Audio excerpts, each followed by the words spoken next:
I was finishing up smicha in Yeshiva Chavetz Chaim, and I got a call on the payphone of the yeshiva. Dov Wolowitz got my name. He saw hundreds of thousands of assimilating Jews in his own backyard in Long Island, and he decided that he had to start his own organization, his own drive to reach those Jews. And that's how the Jewish Heritage Center of Queens and Long Island were born.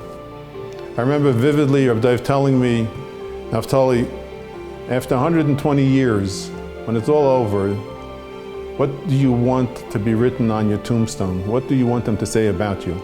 Do you want them to say, here lies somebody that cared and made a difference? Then you should do Kiyuv V'chaykim. Dov got together 3 other couples, the Williams, the Blooms, the Chernoffs, and they gave us a blank ticket. And for the first couple of years, we never raised a dime. We just hit the turf running. But Dov Wolowitz had a fire within him, had a burning yearning to reach Am Yisrael, his brothers and sisters, before it was too late. He felt the pain of Jews that were lost. That he was like he was probably a pioneer in the world of Kiruv in terms of recognizing the needs and stepping up to the plate.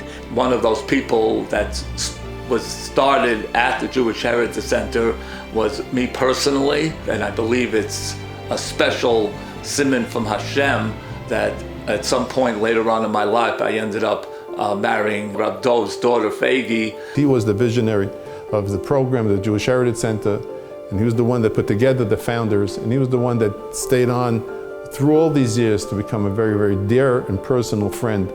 He felt a love and appreciation for Torah that he would say he got from Rabbi Jan Kotler and from Rabbi Moshe Feinstein, and the Kiruv aspect of what he believed in got from the London brothers. Dov's care and concern wasn't limited to Kiruv alone. Dov cared for Klal Yisrael. He was a doer. He would get involved in the mission. He had the expression which he used in business and which he used in all his spiritual endeavors. You have to pull the bull by the horns. You have to go out there and be in the trenches. There was just a sense of urgency, and there was the sense that I don't care. No one can stop me. I'm out to do Ratzon Hashem. I'm out to help another Yid. When he wanted us to take care of a problem, it would be a phone call every day asking for updates.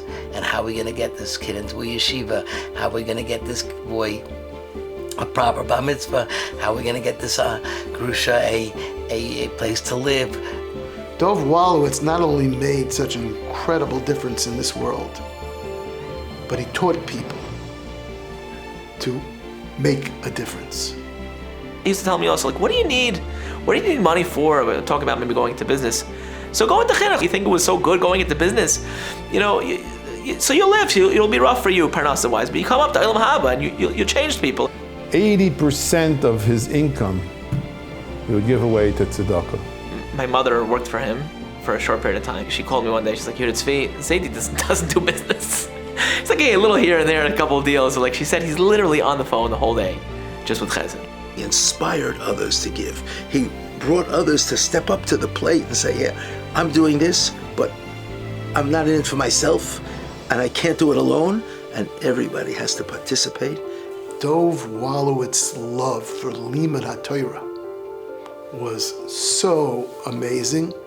There wasn't a day where he didn't have a significant learning seder, and that seder carried over into the whole day with a kasha here and a problem here, and every time you get on the phone with him, it would be a continuation of the learning process.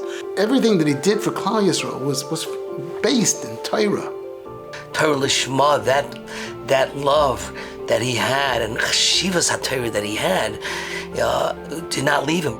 You cannot talk about and you cannot appreciate Reb Dov without appreciating his Eishes Chayil, for so many years, Marilyn. She empowered him. She facilitated him. She tended to every one of his needs so that he can tend to Klal Yisrael. There are few individuals that I can think of that had the impact and the influence on my entire life and the life of my family more than Dov Wolowitz, Zichron Livracha. I think that we can count on our hands how many people spent their whole life devoted to so many causes and so many things about Klal Yisrael and serving the community. I like to think that I'm a better person for having met him. Certainly, everything and anything, the thousands of Talmidim that have come through and connected to Torah over the years, in these 36 years, we and they owe it all to, more than anyone else, Dov Wolowitz, Zichron Livracha. And if the Rebbeinu Shalom, after 120 years, will ask you, what did you do to stop intermarriage? And you'll say, I didn't know it existed. But you won't be able to say that because a Jew named Dov Wolowitz was up here and told you about it.